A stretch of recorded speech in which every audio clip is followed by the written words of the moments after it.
로마서 8장은 성경 전체에서 성령장이라고 부를 수 있을 정도로 성령에 대한 말씀이 가득 차 있습니다. 오늘 우리가 아까 교동문 할 때 했던 저 31절에서 39절까지는 이 모든 것의 결론적인 찬송이고, 우리가 방금 읽었던 것은 바로 성령님과 이 세상의 피조물과의 관계, 그리고 우리가 성찬식 할 때 읽었던 이 1절에서 17절은 성령을 따라 사는 삶, 전부 성령이고, 매 절마다 성령이 나옵니다. 성령. 내가 살려보니까는 성령 또는 영이라는 단어가 21번 나와요. 21번. 자, 지난 주간에 제가 말씀을 이렇게 드렸습니다. 하나님께서 사람을 지었는데 뭐로 지었느냐? 사람을 생명이 되게 하셨다. 2장 7절에서, 창세기 2장 7절에서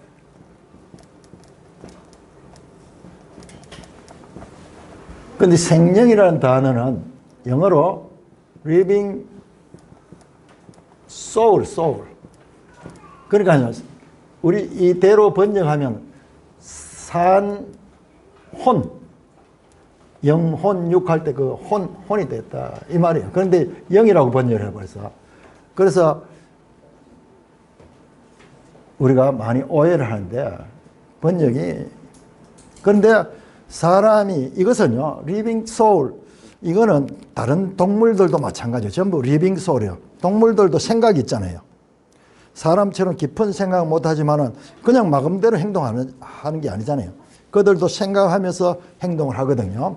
그런 면에서는 생물이라, 이 생명이란 말은 생물, 살아있는 이 생명, 움직이는, 이 번역이 잘못됐어요. 영이 아니에요. 영으로부터 된 게 아니에요.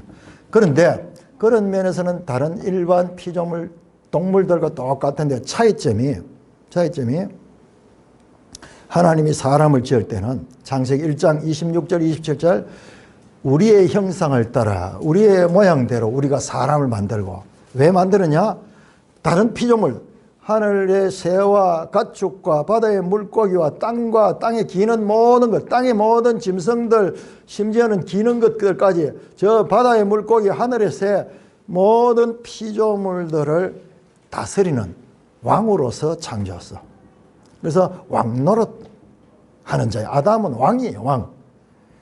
하나님을 대리해서 세상을 통치하는 대리 통치자예요. 이게 왕이란 말이야. 그래서 로마서 이 5장에 가면은 왕노릇했다, 사망이 왕노릇했다, 죄가 종노릇했다. 사도 바울은 이 성경적인 그런 단어를 쓰고 있는 거예요. 그러니까 그 단어 하나만 해도 엄청나게, 우리는 그냥 사람 만들었다 이랬는데 바울은 이걸 정확하게 알고 있는 거야. 창조할 적에 하나님의 목적이 뭐냐? 왕으로 다스리는데 그 왕자리를 뺏겨버렸어. 그래서 사망이 우리의 왕이 되고 우리를 지배하는 거예요. 그래서 다 사망의 종이 돼가지고 죄가 우리를 막 지배하는 거예요. 그래서 죄의 종이 돼 살아가는 거예요. 이걸 알아야지 인간의 비참함이 어떤가를 알 수 있지. 창세기를 모르면요, 지금 이 로마서만 가지고는 제대로 이해할 수 없어요. 그런데 사람만이 유일하게 다른 피조물들과 달리 하나님의 형상을 따라 만들어졌다. 그런데 하나님 형상이라는 것은 모양을 가르치잖아요. 하나님은 보이지 않는데. 그러니까 하나님을 표현하려고 그러니까는 더 이상 표현할 수가 없어. 그래서 형상이라는 말 붙였는데, 형상이라는 말은 어떤 그 모양이 있다는 뜻이 아니고 하나님의 그 닮음. 하나님 닮은데. 그런데 하나님은 누구냐? 하나님이 영이라. 요한복음 4장 24절에 예수님께서 말, 하나님은 영이시다. 그럼 영은 보이지 않아요. 그러면 우리가 인간이 하나님의 형상으로 만들어졌는데 그건 뭐냐 그러면은 유추해 보면은, 원래 사람이 창조될 때는 네페시 하야 이 생명일 뿐만 아니라 여기에 영도 있었다. 영도. 그래서 사람은 영과 이 혼과 그 다음에 몸 이 세 가지를 가지고 그렇게 살아갔는데 인간이 타락하면서 이 영이 죽어버렸어.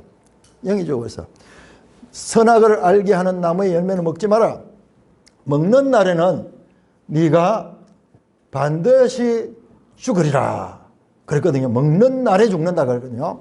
그러니까는 안 죽어서 900몇 살까지 살았어. 죽음이 뭐냐?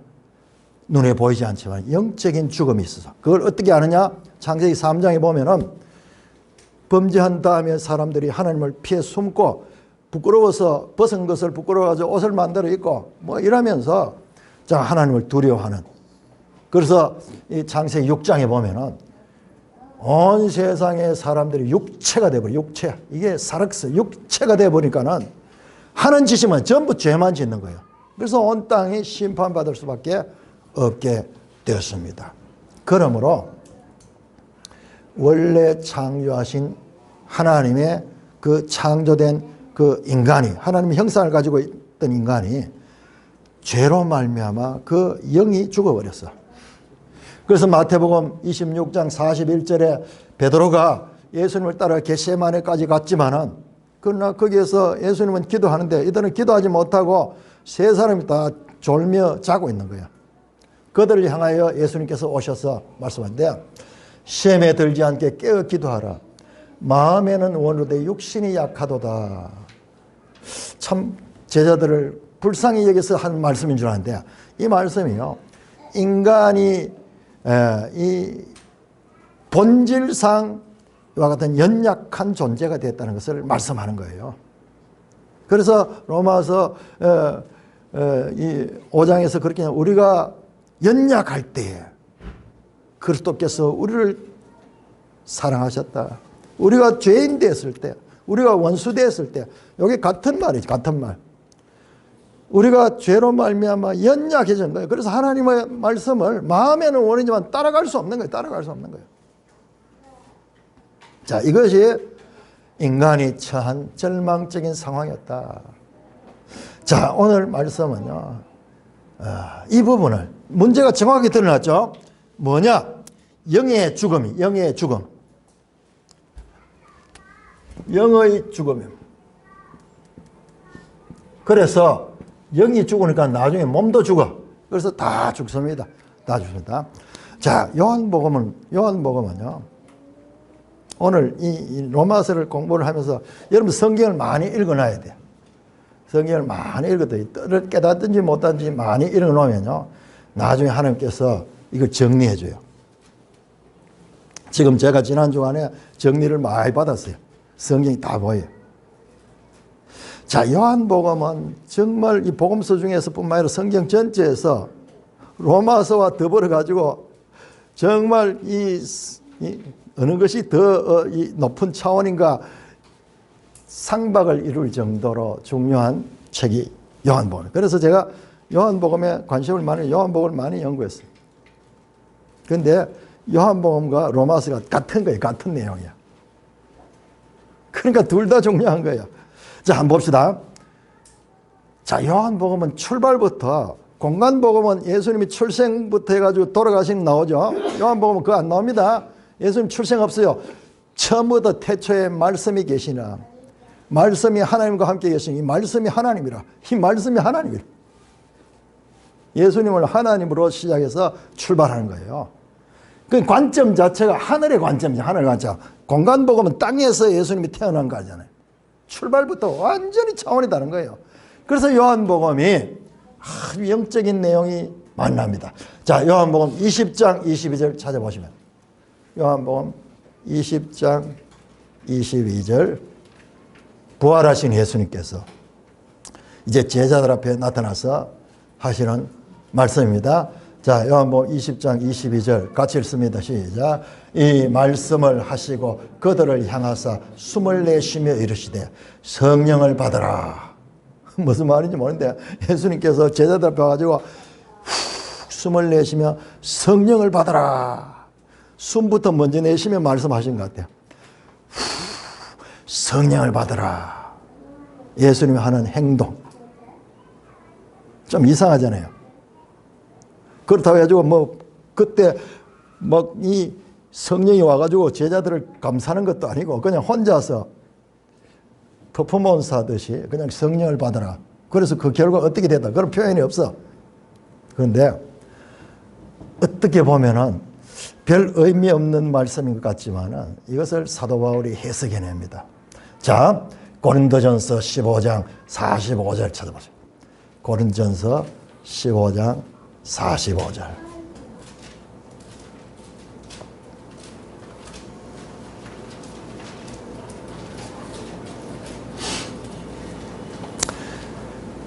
고린도전서 15장 45절 같이 읽으면 시작. 기록된 바 첫사람 아담은 생명이 되었다 함과 같이 마지막 아담은 살려주는 영이 되었나니. 여러분, 예수님이 지금 요한복음 20장에서 제자들 앞에서 훅 숨을 내쉬며 성령을 받아 하는 건요, 창세기 2장 7절에서 하나님이 아담을 만들어 놓고 아담에게 훅 생기를 불어넣어서 아담이 생명이 되었던 것 같아요. 그래서 보세요. 첫사람 아담은 생명이 되었다 함과 같이, 요거 창세기 2장 7절이에요. 그런데 영어 성경에 보면요, 이것은 living soul이에요. living soul. 영은 다릅니다. 영은 푸뉴마입니다. 영.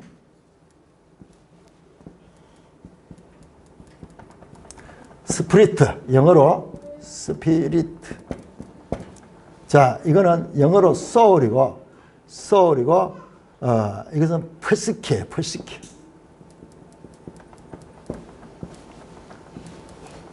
다릅니다. 그러니까 창세기 2장 7절을 그대로 와서 첫사람 아담은 하나님께서 훅 불어가지고 생명이 되었다 한 거죠. 자, 이제 마지막 아담으로 오시는 예수님은 성령을 받아라 하면서 숨을 내쉬며 훅 불어 살려주는 영이 되었다. 살려주는 영. 퀵크닝, 킹제임스 성경은 퀵크닝 스피리트. 퀵크닝.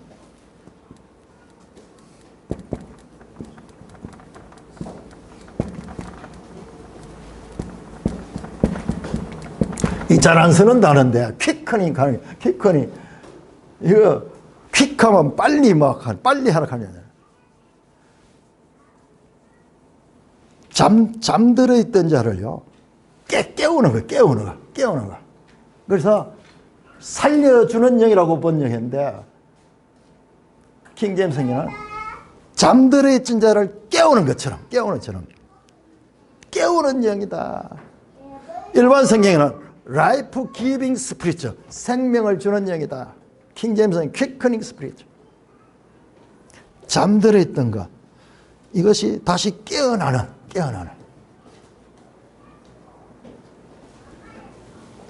성령님은 누구냐? 살려주는 영이에요.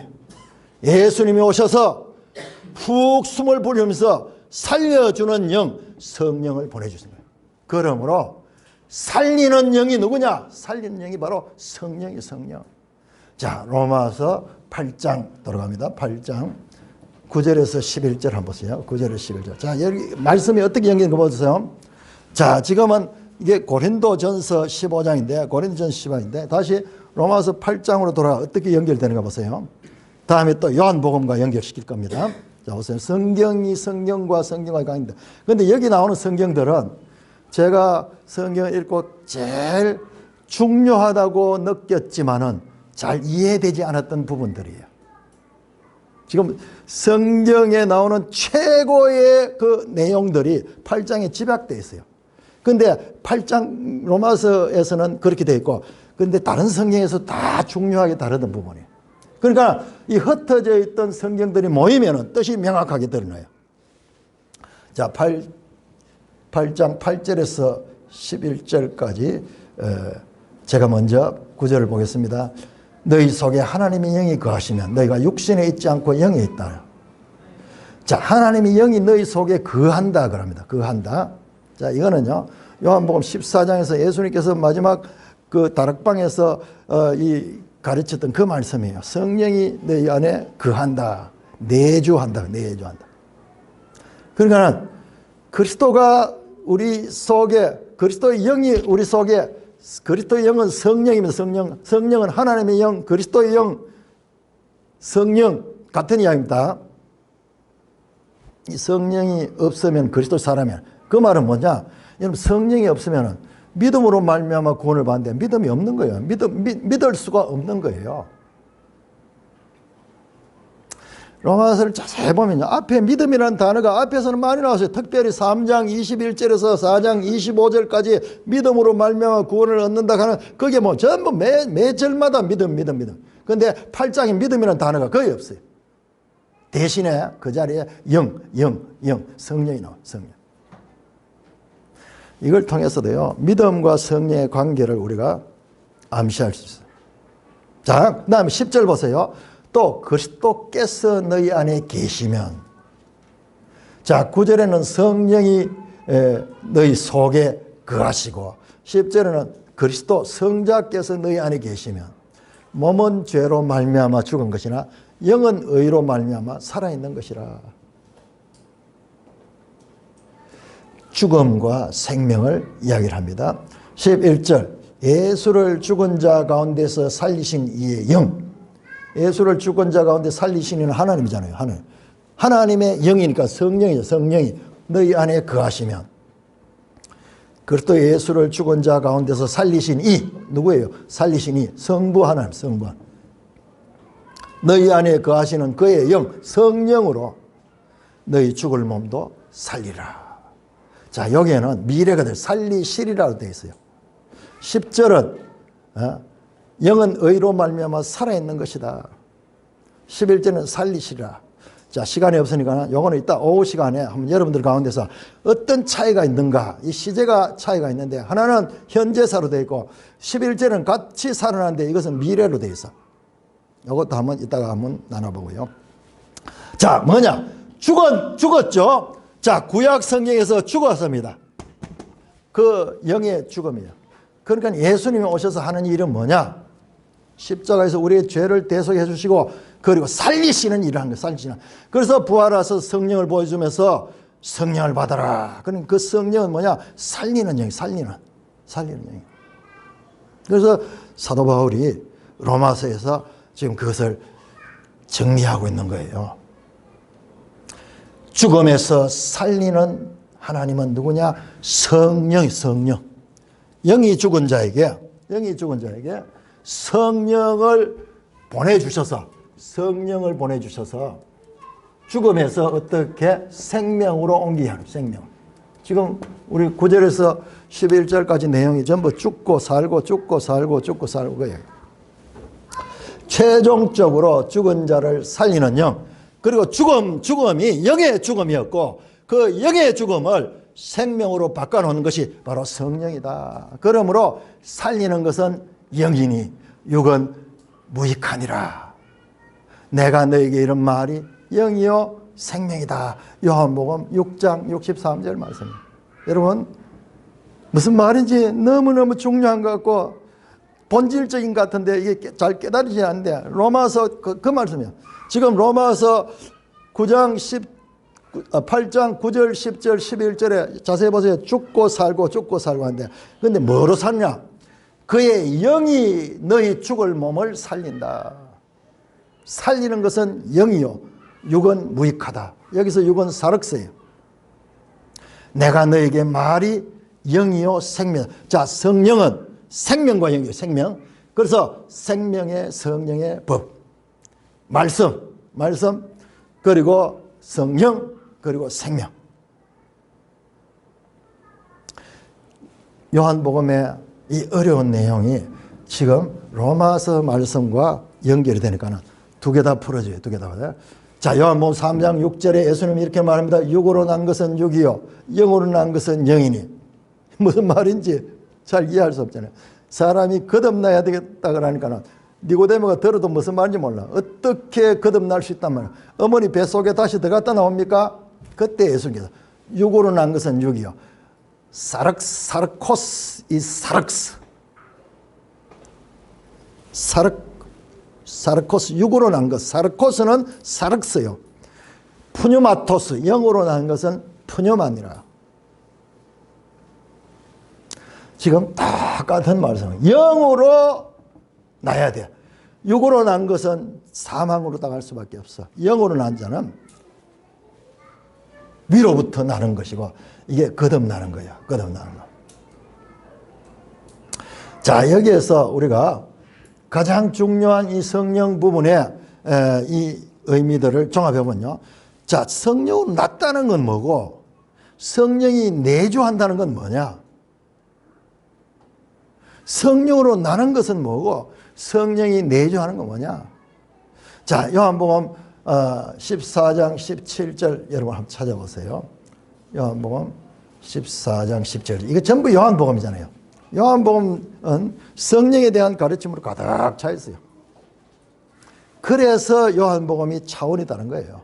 요한복음은 아주 출발부터 해서 영적인 그런 복음서예요.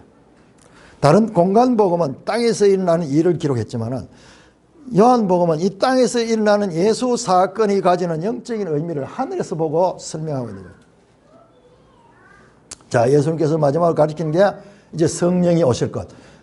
예수님이 십자가 달려 돌아가시고 나면은 이제 예수님은 땅에 없고 성령이 오신다. 자, 14장 17절 같이 읽습니다. 시작. 그는 진리의 영이라 세상은 능히 그를 받지 못하니 이는 그를 보지도 못하고 알지도 못하니 그러나 너희는 그를 아나니 그는 너희와 함께 거하시며 너희 속에 거하시겠습니다. 자, 여러분 거기에다 세상은 이런 말 대신 육신은 붙이면 똑같아요. 육신은 그를 받지 못하고 그를 보지 못하고 근본적으로 육신은 하나님의 일을 감당할 수가 없어요. 감당할 수 없어요. 그 세상이라는 표현과 육신이라는 것 같아요. 그렇지만 너희는 아나니 너희와 함께 거하시며 너희 속에 계신다. 자, 성령이 오셔서 성도들 속에 내주할 것을 가리킵니다. 예수님이 하신 일은 뭐예요? 바로 이 죽은 영에게 성령을 보내셔서 살리는 거예요. 살리는 것. 그래서 예수님이 한마디로 살리는 것은 영이다 했던 이 말씀 속에는 우리가 그냥 이야기만 들어가지고는 중요한 말씀이 무엇인지 모르겠다. 이 성경 전체의 문제를 해결하는 의미를 가지고 있는 것입니다. 여러분, 창세기에서 아담이 잃어버린 영적 생명을 마지막 아담으로 오신 예수님께서 그 생명을 찾아주는 것이에요. 이걸 갖다가 거듭났다 하고 또는 새 창조를 하고 이것을 갖다가 성령의 내주하심이라고 하는 거예요. 이게 전부 다 같은 이야기, 같은 이야기. 살리는 역할, 살리는 역할. 그래서 새 창조, 새 생명, 이와 같은 표현. 그래서 새 언약이 바로 이와 같은 새 창조와 연결된 거예요. 새 언약은 죽은 사람의 영 속에다가 성령이 오셔서 그를 살리는 거예요. 살리는 거예요. 여러분, 구약 성경의 에스겔서는요. 에스겔서는 이 성령에 대해서 잘 알려주는 내용입니다. 에스겔 36장은 내가 새 영을 너희 속에 주겠다. 그렇게 가르치는 말씀인데요. 여러분, 에스겔 37장에 보면 어떤 내용이 나오냐면 갑자기 저 에스겔 꼴짜기가 나오는데 꼴짜기 속에는 사람이 죽어가지고 시체가 가득인데 그 시체가 다 말라버렸어. 너무나 오랜 시간 동안 이 햇빛 앞에 노출이 돼가지고 살은 다 썩어 없어지고 뼈다귀만 남았는데 마른 뼈야. 뼈도 마른 뼈야. 죽은 지 오래돼서 완전히 사망이 가득 찬 장면입니다.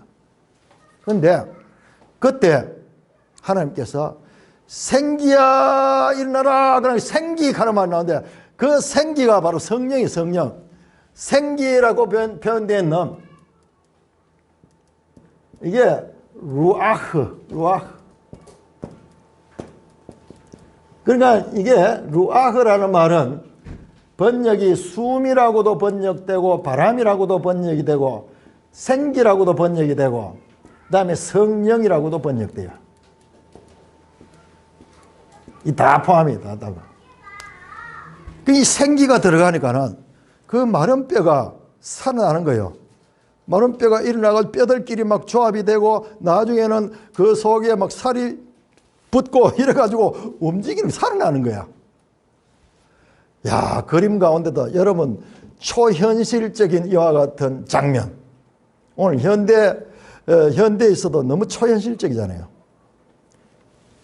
뼈가 말라가지고 가다하게 시체밖에 없는 곳에서 뼈도 얼마나 오랫동안 햇볕에 노출됐든지 생기라고는 찾아볼 수 없는, 습기라고는 찾아볼 수 없는 그 골짜기에 갑자기 생기가 되는, 성령이 훅 들어가는 거나 그 죽은 자들이 쭉쭉쭉쭉 하면서 막 뼈가 맞춰지고 이러면서 살아나가 움직이는 거야. 가장 구약 성경의 장면 가운데서도 충격적이고 인상적인 그 장면이 뭘 이야기하느냐? 바로 예수님이 오셔서 성령을 받으라 하면서 일어나게 될 이와 같은 생명의 역사를 암시하고 있는 그림인 거예요. 그림. 구약은 신약의 사건을 암시하고요. 암시. 신약을 통해서 보니까는 지금 로마서를 통해서 요한복음을 통해서 보니까 그 일이 바로 그거예요. 그거. 그래서 에스겔 36장에 새 영을 보내주고 너희 마음에 굳은 마음을 취하고 새 마음을 준다 하는 말씀이 바로 그렇게 연결되는 거예요. 연결. 지금 로마서 이야기를 하고 있는 거예요. 그러니까 성경을 많이 읽어두면은 처음에는 무슨 말인지 모르지만 여기저기 삼재해 있는 이 이야기들이 쫙 예수 사건 안에서 하나로 다 모이는 거예요. 다 모여. 그래서 조직 신학이나 이런 것 가지고는 이게 안 보여요. 그래서 제가 강조하는 게 성경신학, 성경으로서 성경을 보면서 성경을 제대로 깨닫는 거. 조직신학이나 뭐 이런 것들 중요합니다. 우리 지금 소요리 문답 배우고 이런 게 중요해요. 이게 뭐가 중요하냐 하면 이게 혼란한 내용을 정리해 주는 역할이 있어요. 그러나 이것만 가지고는 안 돼요. 여기에 성경으로 성경을 보면요. 이 성경 안에서 이와 같이 연결되는 뼈와 살이 있어서 이와 같이 움직이는 그와 같은 성경의 관계들을 볼 수 있게 됩니다. 자, 이렇게 7장과 8장에서 7장에서는 인간의 죽음, 영의 죽은 상태의 인간을 보여줬고 8장에서는 이제 예수님께서 오셔가지고 그 죽은 영을 살리시는 내용이 나온 거예요. 이게 7장, 8장 17절 가지고. 그 다음에 오늘 읽었던 8장 18절부터 보면은 19절을 보면 피조물이 고대하는 바는 하나님의 아들들이 나타난 것이다. 피조물이 갑자기 등장. 계속 피조물이 20절에도 피조물이 허무한 데 굴복하는 것은 21절도 그 바라는 것도 피조물이 썩어짐에 종론하는 해방되어 22절도 피조물이 다 탄식하고 고통한다. 갑자기 피조물의 고통과 탄식이 등장합니다. 아니 이 영광스러운 구원의 시간에 왜 갑자기 피조물들이 등장해가지고 분위기를 지금 다 깨뜨린 것 같죠? 여러분 이 피조물이 탄식하고 지금 썩어짐에 종로를 한 데서 오는 이 고통들은 왜 여기서 나오느냐 그러면은 바로 이 사건이 창세기 3장에 인간의 죄로 말미암아 일어난 그 사건과 연결되기 때문인 것입니다. 창세기 3장 17절에 이렇게 말씀합니다. 아담에게 이르시되 네가 네 아내의 말을 듣고 내가 너게 먹지 말라 한 나무의 열매를 먹었은즉 땅은 너로 말미암아 저주를 받다. 범죄한 열매를 먹지 말라 한 열매를 먹었다는 것은 다른 말로 하면 죄를 지었다는 거예요. 하나님의 법을 어겼으면 죄를 지어서 그 죄가 온 땅에 퍼지게 되는 온 땅. 그래서 온 땅이 저주를 받게 되는 거예요. 창세기 3장 17절. 그때 이후로 땅에서 우리가 먹을 것을 취하기 위해서 땀을 흘려야 돼. 이전에는요, 하나님은 그대로 다 주셔서. 그런데 이때부터 땅이 저주를 받고 땅이 가시와 은근키를 내고 그리고 땅을 우리가 경작하고 땅에 들어가가지고 싸워야지 결실을 얻을 수 있지. 그렇지 않으면요, 그냥 자연 상태로 두면요, 우리 그 열매를 못 얻어요. 여러분 밭에다가 그냥 하나님이 주셨으니까는 그냥 한번 놔둬보세요. 가수원에 어떻게 되는가? 가수원에 달리는 나무와 더불어서 땅에서 풀이 나고 이렇게 가지고요, 둘이가 막 싸우면서 온 전쟁터가 되고 나중에 그 밭에 사람이 못 들어가요. 왜냐하면 반드시 거기에는 가시가 나와요. 가시가 땅에서. 엉겅퀴 가는 것도 어떤 구체적인 엉겅퀴라는 식물을 가리키겠지만은 제 생각에는 이게 엉겅퀴 가는 게 결국 뭐냐, 엉기어 붙어가지고 사람을 핥히는 거야, 핥히는. 그래서 못 들어가게 돼. 뾰족뾰족하고 막 이런 것들이 나와. 이것이 인간의 죄로 인한 결과입니다.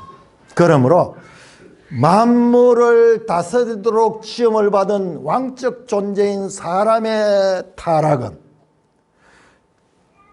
모든 다스림을 받는 피조물계 전체까지 다 전염이 된 거예요.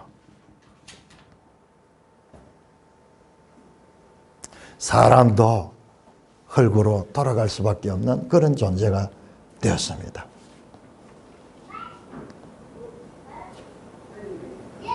그래서 지금 로마서 8장에서 그 내용이 나오는 피조물이 등장하는 거예요. 피조물도 하나님의 아들들이 나타나는 것을 고대한다. 지금 피조물도 같이 썩어짐의 종로를 한 데서 탄식하고 있는 거예요. 탄식하고 있는 거예요. 근데 그들 가운데도 하나님의 아들들이 나타나서 원래 상태를 회복하면 하나님의 아들들이 죽은 자들이 살아날 적에 그 왕이 살아남으로 말미암아 그 피조물 전체도 살아나게 살아요. 그래서 계시록 21장에 등장하는 것이 새 하늘 새 땅이에요. 사람만 새롭게 되는 것이 아니라 하늘과 땅 모든 피조계도 새롭게 되는 거예요. 그게 사람의 새롭게 됨이 그와 같이 다시 다 연결되도록 되어 있는 것입니다. 여러분, 로마서 8장이 그런 거예요. 자, 8장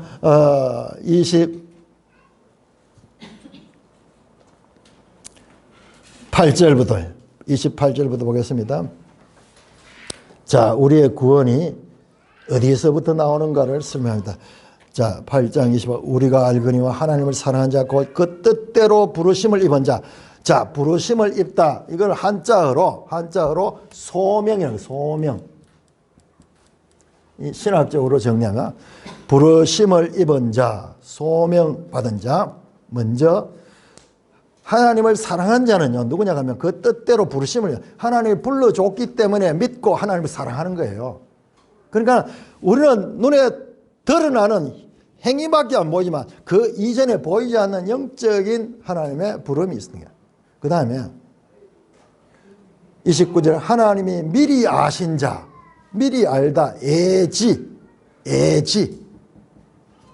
그 다음에 그 아들의 형상을 복받기 위해서 미리 정하셨다. 이것 한자어로 애정. 자, 30절 미리 정하신 그들을, 애정하신 그들을 또한 부르시고 소명을 주시고 부르신 그들을 의롭다 하시고, 의롭다 하심 칭의, 의롭다 하신 그들을 영화롭게 했다. 영화. 하나님의 구원의 그 모든 과정들이 여기에 지금 나타나고 있습니다. 그리고 31절부터 우리가 받은 이 구원은 이와 같이 영광스러운 것이고 삼위일체 하나님이 사랑하시고 우리의 구원을 위하여 우리를 지켜주시기 때문에 어떤 세력도 천사들이나 권세들이나 저 영계의 존재들이나 이 땅의 어떤 피조물들도 우리를 그 하나님의 사랑에서 끊을 수 없다. 왜? 하나님이 강하신 자기 때문에, 그분이 구원하셨기 때문에 우리의 구원은 어떤 일이 있어도 흔들리지 않는 완벽한 온전한 구원임을 깨닫고 찬송이 터져나오는 거예요. 이렇게 연결되는 거예요. 여러분들 이 짧은 시간에 이 8장을 다 설명, 제가 지금 일주일째 지금 하고 있습니다. 8장 9장 들어가는데 여러분 이 부분은 제대로 하려고 하면 새벽 시간에 설교를 들어야 돼요. 사랑하는 형제 자매 여러분, 모든 성경 예언의 절정은 예수 그리스도의 초림. 여러분 예수 초림이 그렇게 중요합니다. 그런데 지금도 예수 초림보다는 예수 재림만 기다리는 사람이 있어요. 여러분 그것은 심각하게 잘못된 신앙이에요. 왜냐 그러면은 초림 때 믿은 자, 재림 때 영광에 들어가는 거예요. 초림 때 그 믿음, 초림하신 예수에 대한 믿음 없이 재림하실 때 그때 아무리 믿어봤자 그것은 구원과 연관이 없어요. 그게 성경의 가르침입니다. 자, 예수님의 초림은 십자가의 죽으심. 우리의 입장에서는 믿음으로 말미암아 죄 사함을 받는, 죄 사함을 받습니다. 그런데 예수님의 부활하심, 살아나는 거예요. 살아나는 거. 예수님이 어떻게 부활했는가? 성경에 보면요, 성령으로 부활했어. 그 아들을 죽은 자 가운데서 살리신 이의 영, 성령으로, 예수님도 성령으로 부활하셨어. 그 다음에 그 부활하신 예수님은 성천하시고 보좌 우편에 앉아서 성령을 보내주셔서 우리에게 성령이 임재하게 되는 거예요. 그래서 임재라는 표현과 내주라는 표현이 나오는데 요거 의미가 조금 이따 내가 설명해 드릴게요. 어떻게 다른가? 아까 성령으로 났다는 것과 성령이 내주한다는 것과의 관계도 같은 의미예요. 같은 의미. 자, 성령의 임재가 뭐냐? 그러면은 여러분 로마서와 딱 연결되는 게 사도행전이에요. 사도행전이 있고 로마서 나오잖아요. 여러분 한번 보세요. 사도행전의 끝은 로마예요. 로마. 28장에 바울이 로마에 도착해서 거기서 전도하는 내용입니다. 그 다음에 사도행전 끝나고 로마서 딱 처음부터 로마에 보내는 편지예요. 자, 누가가 기록한 사도행전은 전반부에는 베드로의 사역이 나옵니다. 제자들, 예수님의 제자인 베드로의 사역이 나오고 후반부에는 사도 바울의 사역이 나옵니다. 자, 사도행전은 역사적인 내용이에요. 그래서 신약의 역사서예요. 공간적으로는 사도행전은 예루살렘에서 시작해서 끝은 로마로 끝이 납니다. 그리고 시간적으로 언제 AD 30년 예수님이 돌아가시던 그해 오순절날 그러니 시간과 공간이 정확하게 그때 시작해가지고 그 이후로 한 20, 30년 간격 동안 내용이에요. 내용. 장소는 예루살렘이고 역사적 사실이에요. 자, 그런데 로마서는 보세요. 이 사도행전 2장부터 시작해 성령이 임해가지고 교회가 생기고 사역하는 게 나오죠. 로마서는요, 그 사도행전의 이야기, 사건을 한 사람 개인들이 어떻게 내면의 변화를 받아가지고 그런 일을 했는가를 보여주는 거예요. 그래서 인간의 내면 세계를 해부해가지고 보여주는 거예요. 여러분 다시 한번 생각해 보세요. 자, 사도행전 2장에 성령이 오셔가지고 변화가 일어나서 교회가 생기고 수많은 사람들이 예수를 믿게 되고 그 다음에 사도들은 능력을 행하면서 그렇게 복음을 저 땅끝까지 로마까지 전하는 이야기예요. 그건 역사적인 사건이에요. 로마서는 그 역사적인 사건을 일으키는 원인, 그 같은 사역을 하는 신자들의 마음을 열어서 보여주는 거예요. 바로 죽었던 성령의 죽었던 그 자리에 하나님의 생명의 영이 드러나니까 그들이 살아서 말씀 안에 반응하고 예수를 전가하는 생명 있는 삶을 살아가고 있는 내용을 보여주는 거예요. 자, 그것이 로마서 8장의 뿐만 아니라 9장에서 11장이 제일 좀 이게 의문스러웠거든요. 이건 그러면 8장에서 끝이 나야 되는데 이건 왜 나오는가? 여기에는요, 유대인과 이방인 이야기가 다시 나와요. 여러분, 여기에서 이방인이라는 것은 한 나라가 아니고 모든 민족이에요. 모든 민족을 가리킵니다. 유대인 이외의 모든 민족.